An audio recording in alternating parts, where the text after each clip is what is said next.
Good YouTube, Quinn Wade coming to you with that instant basketball analysis on the Analysis Playground on YouTube, of course, exclusively on there forever. And we're going to talk about how the San Antonio Spurs, man, keep making that record look better and better and better. This time they picked a good opponent to go against and bring the A game.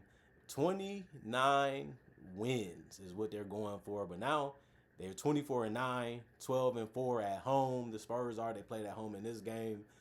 And then the New York Knicks, 23-10, 8-8 on the road. Their record is pretty good too. But they just beat you in the cup, and you do want to get a little revenge against them. Game was close. Free throws were shot. Jalen Brunson stole the ball, threw a three up, and ended up making it in the corner. That made the lead look a little bit better than it actually was, but it still was a close game throughout, which was always a good thing to see, and it still is to this day. New York Knicks, 45-36. That's a ton of points to give up, especially in the first quarter, but it ended up happening. And then they also won the second quarter 28-27.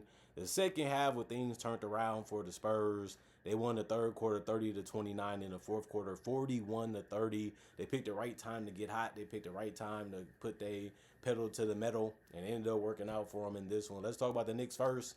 They basically played everybody besides two people that was healthy. But OG Anunoby got a dunk and didn't really make anything else. He went 3 of 10 from the field, 0 of 5 from the three-point line. Some of the points also came from the free throw line. He was 3 or 4 there in 34 minutes. That's a lot of minutes to only score 9 points, especially when you had 10 shots, 3 of 10 shooting. You want to make a couple more of those, of course. 5 rebounds, 2 assists, 2 turnovers, 2 steals, and a block, 4 personal fouls, and a minus 25. M plus minus. Muhammad, 6 minutes. Didn't play a lot for that reason. You know, we know the reasons, but he only had 6 points. He was 2 of 5 from the field. Threes that he took, nothing else. 1 rebound, 1 assist, no turnovers. 1 personal foul, and a plus 2 and plus minus. Karl Anthony Towns, part of their duo. 33 minutes, 20 points. No 10 rebounds, though. He finished with 7. 5 of 10 shooting from the field, 2 of 5 from 3, 8 of 8 from the free throw line. That helped a lot. 4 assists, 3 turnovers, though. 1 steal, 6 personal foul. He did foul out, which was hard to see. 1 offensive rebound. Mikal Bridges was getting buckets, but not a lot of them. 35 minutes. He had 13 points. He was 5 of 9 from the field, 3 of 7 from 3. He did have 5 boards and 3 assists and only 1 turnover with a steal. Also, 2 offensive rebounds, finished with 2 personal fouls, and was a minus 16 and plus minus. Jalen Brunson led the team in scoring and shots taken. He also played the most minutes on the team with 36. 29 points. He went 10 of 24 from the field. If you're a high volume person, you like it. 5 of 12 shooting from 3, 4 of 5 from the free throw line. 4 rebounds, 8 assists, 1 turnover, 2 steals, 2 offensive rebounds, 3 personal fouls, and a minus 1 and plus minus. Everybody in the star lineup did get a rebound or more, in the assist or more. That's always a fun thing to see.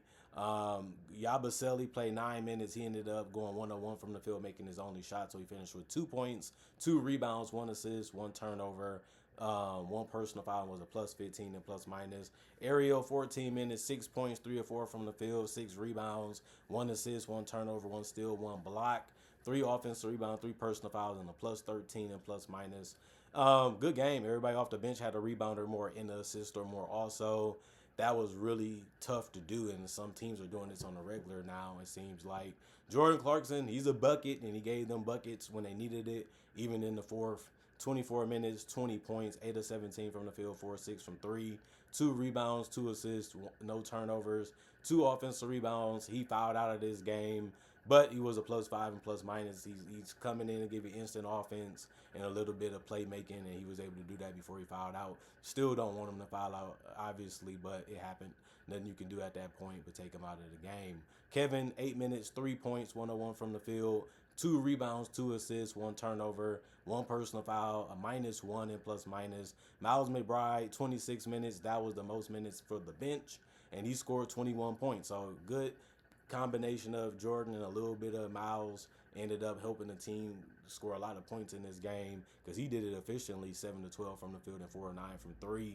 He also went 3 of 3 from the free throw line, had 3 boards, 2 assists, no turnovers, and he also had no personal fouls and was a minus 1 and plus minus. And then Tyler Kolek, 15 minutes, 3 points, 1 of 3 from the field, 1 of 2 from 3, 3 rebounds, 6 assists. He had the most assists off the bench which was good. And he also had 3 personal fouls and was a plus 14 and plus minus. And then the San Antonio Spurs, they had fun out there. They loving it this year because they win in basketball games. They have a really good record, and they look like they can make some moves, And if they don't want to do that, they look like they can continue to grow and become a better team on both ends of the basketball court.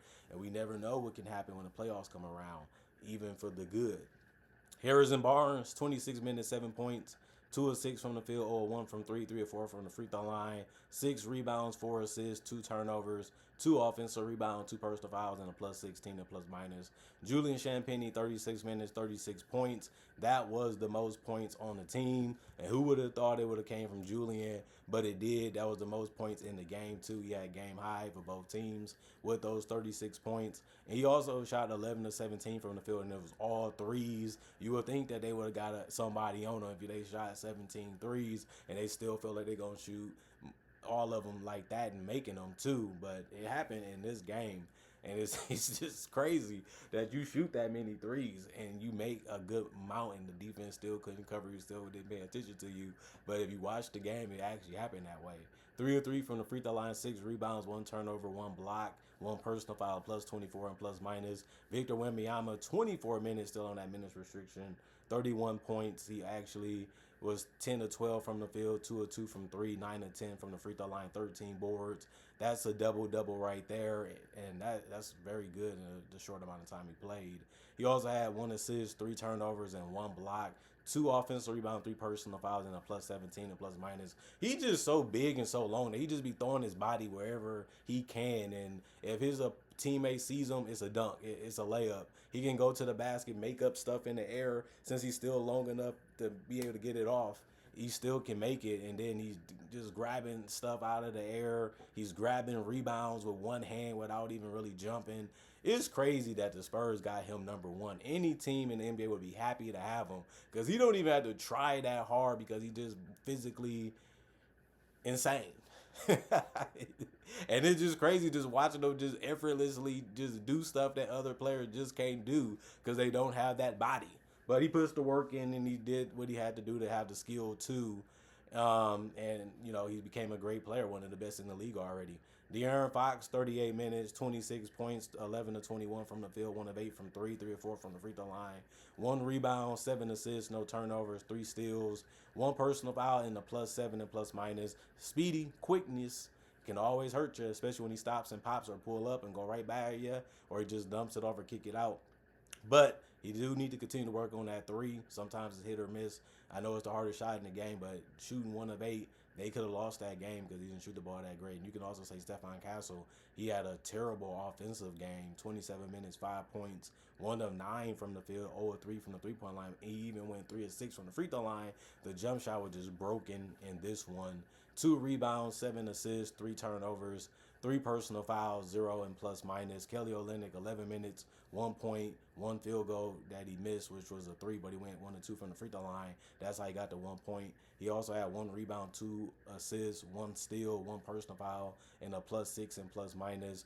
Keldon Johnson was the leader off the bench in minutes with 31, also led him in scoring with 19. He was 5 of 12 from the field, 0 of 2 from 3, 9 of 9 from the free throw line, and hit some that mattered too in the fourth quarter. Also got 8 rebounds and 3 of them was offensive. He's been really good as a rebounding guard off the bench. He also had 1 turnover and 2 steals, 1 personal foul, and a minus 10 and plus minus. Carter Bryant, 7 minutes, 0 of 1 from the field. It was a 3 that he missed. No turnovers, 3 personal fouls, and a minus 19 and plus minus. Luke Cornett, 24 minutes, 7 points, 3 of 4 from the field, 1 of 2 from the free throw line, 9 rebounds. That was the most rebounds off the bench. 4 assists. That was actually the most assists off the bench too. And it was from Cornett. You wouldn't believe that, but it happened. 1 block, no personal fouls, 3 offensive rebounds, and a minus 14 and plus minus. And then Dylan Harper only had 2 points, 16 minutes for him, 1 of 6 shooting from the field, 0 of 3 from the three-point line, 2 rebounds, 1 turnover, 1 steal, 1 offensive rebound, 2 personal fouls, and a minus 17. And plus minus, team comparisons, 44-89, 49% for the Spurs, 48% for the Knicks, 37% from 3 for the Spurs, 42 for the Knicks, 40% from the free throw line, that's 80%.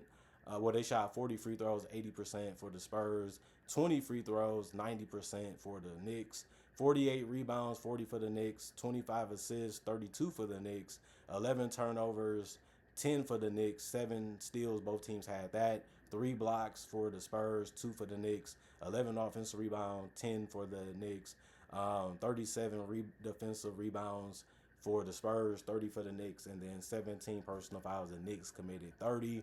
That's why the Spurs shot 40 free throws, and that's just a crazy amount, but it's actually something that really happened in this game.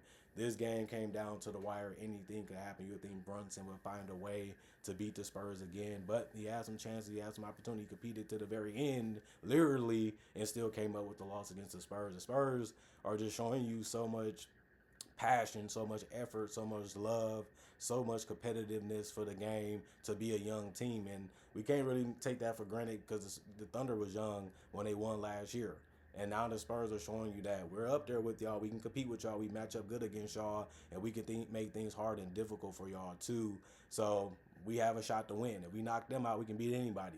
It's how the Spurs should be feeling based off how their regular season is going, and hopefully they can stay healthy and continue to build on their habits and build on their chemistry to be the best team they can be by the end of the season. And the Knicks, somebody got to come out the East. They've been playing some of the best basketball for the East, and they showing that they can compete with anybody too. So that's all that matter. You never know what happens when you get to the finals. You never know what happens through the playoffs. All you can do is just try to play the best basketball you can and be as healthy as you can and live with the results. So both teams showing you that they're having a fantastic season, and all you can say is I hope it continues to the end if you're a fan of these teams. Comment, like, subscribe, share, hit the notification bell to get the analysis when it first come out. Also do conversation video just like this about various other topics too that's basketball, NBA related. Also do breakdowns of real footage of legends, current legends, rookies, and also future stars. I also do mock draft and draft coverage too. I also got over 4,000 plus videos already on my channel that you can watch right now. It's all for free. And I also like to make videos every single day to give y'all something to watch and look forward to when it comes to basketball and NBA content. Other than that, y'all stay blessed up. Y'all stay good. Enjoy the new year. Hopefully y'all get bringing it in with some friends and some family, enjoying the company. Remember, thanks for appreciating the content. Thanks for the love. Thanks for the respect. Thanks for the consistency for the people that are. Thank y'all for getting to it, whatever y'all can get to it, and checking out the channel for whatever the reason was. And thank y'all for all the love and support that y'all showed me over the years. Other than that, y'all stay blessed up. Y'all stay good. Peace. And I'll see y'all later today, hopefully with more analysis.